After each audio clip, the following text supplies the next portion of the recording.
ਤੇ ਧਰਨਾ ਖਤਮ ਹੋਇਆ ਤੇ ਧਰਨਾ ਖਤਮ ਹੋਣ ਤੇ ਕਿਸਾਨਾਂ ਦੇ ਨਾਲ ਗੱਲ ਕੀਤੀ ਹੈ ਸਾਡੇ ਸਹਿਯੋਗੀ ਹਿਮਾਂਸ਼ੂ ਨਾਰੰਗ ਨੇ। हो चुका है, कई मांगे मान ली गई हैं, किसान नेता बाहर जाकर ऐलान करेंगे। हमारे साथ कुछ किसान नेता मौजूद हैं। मांगे तो मान ली गई हैं, लेकिन मेन जो धरना चल रहा है आपका सिंगू बॉर्डर पर वो तो जारी रहेगा। लेकिन क्या बीजेपी नेताओं का अभी भी विरोध करेंगे आप? बिल्कुल करेंगे, बीजेपी जेजेपी दोनों का विरोध करेंगे। कहीं पर भी आएंगे काले झंडे दिखाएंगे और उनके मुर्दाबाद के नारे भी लगाएंगे। आप देख सकते हैं और किसान नेता भी हैं, क्या कुछ कहना चाहेंगे? देखिए जी, ये कॉमन मिनिमम प्रोग्राम हुआ था प्रेस कॉन्फ्रेंस में बात करने के लिए, और इसमें लिखा हुआ है, इसमें फर्क सिर्फ एक है, इसमें ये लिखा हुआ है अभी 1 महीने में जांच का समय और 1 महीने की एसडीएम छुट्टी। ये बात भी सहमति से हुई है। अगर जांच में 6 महीने भी लगे तो छुट्टी भी 6 महीने, छुट्टी भी एसडीएम की 6 महीने ही रहेगी। जो करनाल के अंदर एक वीडियो वायरल हुआ था, उससे जुड़ा हुआ पूरा प्रकरण सामने निकल कर आया। 2 बड़ी बातें जो मान ली गई हैं वो ये कि रिटायर्ड जस्टिस पूरे मामले की जांच करेंगे और डीसी रेट पर 2 नौकरियां दी जाएंगी। लेकिन किसान नेताओं का कहना है कि इसी तरीके से बीजेपी और जेजेपी नेताओं का विरोध प्रदर्शन जारी रहेगा हरियाणा के अलग अलग जिलों में। न्यूज़ 18 के लिए करनाल से हिमांशु नारंग। सो उधर गल की जाए तो 2022 ਦੀਆਂ ਚੋਣਾਂ ਤੱਕ ਸੁਮੇਧ ਸੈਣੀ ਨੂੰ ਵੱਡੀ ਰਾਹਤ ਮਿਲੀ ਹੈ। ਸੋ ਚੋਣਾਂ ਤੱਕ ਸਾਬਕਾ ਡੀਜੀਪੀ ਸੁਮੇਧ ਸੈਣੀ ਦੀ ਗ੍ਰਿਫਤਾਰੀ ਤੇ ਰੋਕ ਲਗਾ ਦਿੱਤੀ ਹੈ। ਕਹਿ ਸਕਦੇ ਹਾਂ ਕਿ ਸਭ ਤੋਂ ਵੱਡੀ ਰੋਕ ਲੱਗੀ ਹੈ।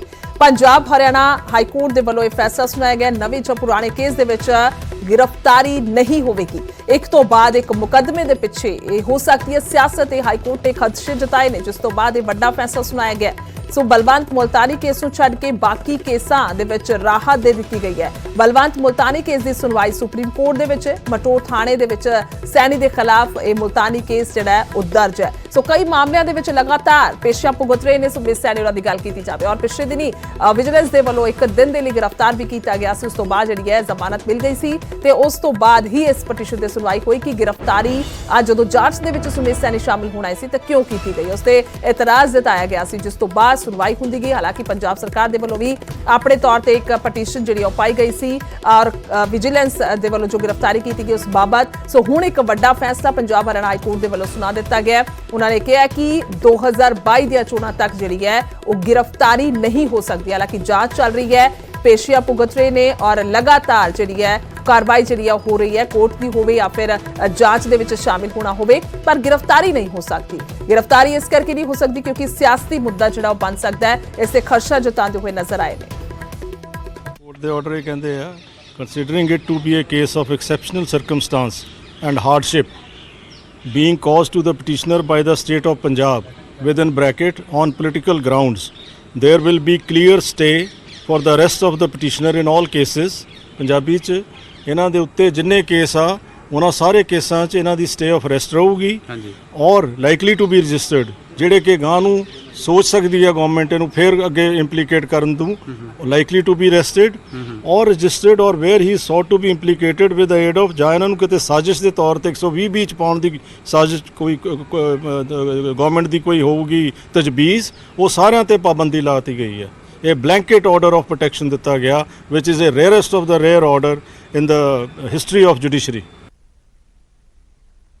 तो कुल मिला के की कुछ है सारा मामला एक बार ग्राफिक के जरिए वेख लेने कि आखिरकार किस तरह के नाल मामले की जांच चल रही है और अगे वास्ते Punjab and Haryana high court के वलों की कुछ हुक्म जिहड़े ने दिते गए ने। सो हाई कोर्ट ने सुनाई है पंचतंत्र की कहानी। एक सुमेध सैनी के केस की सुनवाई दौरान पंजाब हरियाणा हाई कोर्ट ने पंचतंत्र की कहानी सुनाई। कोर्ट ने कहा कि एक बांदर एक पिंड में घुसपैठ कर दिंदा है, पिंड के सारे बुढ़े जवान उसनूं भजाउण की कोशिश करते हैं तो बांदर एक उच्चे दरख्त ते चढ़ जाता है। उसनूं पता ही नहीं हुंदा कि सारे उसके पिछे क्यों पए हुए हैं। इस दौरान पिंड का सरपंच उत्थे अपनी छड़ी लैके आ जाता है, भीड़ नूं वेखदा है ते घटना बारे पुछदा है। भीड़ चों एक व्यक्ति अगे आउंदा है ते कहंदा है कि मैं लंबड़दार हाँ, राजा ने मैनूं अपना नुमाइंदा नियुक्त कीता है ते इस बांदर नूं पिंड तो बाहर कड्ढण लई किहा। पुछदा है तुसीं बांदर नूं पिंड चों क्यों कड्ढना चाहुंदे हो? लंबड़दार जवाब दिंदा है मैं राजा दा नुमाइंदा हाँ, तेरा ये पुछण दा मतलब नहीं बनदा। पुछदा है कि तुसीं सारे एक पासे हो? सारी भीड़ कहंदी है सरपंच। फिर पुछदा है बांदर वाली साइड कौन है? तां उत्थे चुप पसर जांदी है। लंबड़दार कहंदा है कि तुसीं उम्मीद करदे हो कि बांदर वाल कोई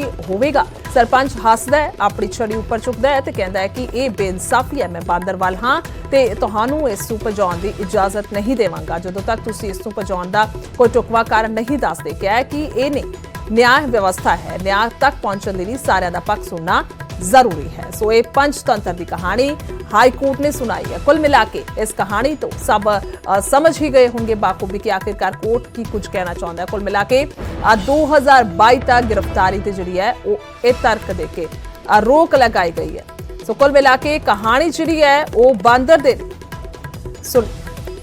ਸੁਣਾਈ ਗਈ ਹੈ ਕਿ ਆਖਿਰਕਾਰ ਕਿਸ ਤਰ੍ਹਾਂ ਦੇ ਨਾਲ ਕੀ ਕੁਝ ਜਿਹੜਾ ਹੈ ਉਹ ਤੱਥ ਕੁੱਲ ਮਿਲਾ ਕੇ ਹਾਈ ਕੋਰਟ ਆਪਣੇ ਰੱਖਦਾ ਹੋਇਆ ਨਜ਼ਰ ਆਇਆ। ਸੋ ਸੁਮੇਧ ਸੈਣੀ ਦੇ ਕੇਸ ਦੀ ਸੁਣਵਾਈ ਦੌਰਾਨ ਪੰਜਾਬ ਹਰਿਆਣਾ ਹਾਈ ਕੋਰਟ ਨੇ ਪੰਚਤੰਤਰ ਦੀ ਕਹਾਣੀ ਸੁਣਾਈ ਹੈ। ਉਹਨਾਂ ਕਿਹਾ ਕਿ ਇੱਕ ਬਾਂਦਰ ਇੱਕ ਪਿੰਡ ਦੇ ਵਿੱਚ ਘੁਸਪੈਠ ਕਰ ਦਿੰਦਾ ਹੈ, ਪਿੰਡ ਦੇ ਸਾਰੇ ਬੁੱਢੇ ਜਵਾਨ ਉਸ ਨੂੰ ਭਜਾਉਣ ਦੀ ਕੋਸ਼ਿਸ਼ ਕਰਦੇ ਨੇ ਤਾਂ ਉਹ ਬਾਂਦਰ ਇੱਕ ਉੱਚੇ ਦਰਖਤ ਤੇ ਚੜ ਜਾਂਦਾ ਹੈ। ਉਸ ਨੂੰ ਪਤਾ ਹੀ ਨਹੀਂ ਹੁੰਦਾ ਕਿ ਸਾਰੇ ਉਸ ਦੇ ਪਿੱਛੇ ਕਿਉਂ ਪਏ ਹੋਏ ਨੇ।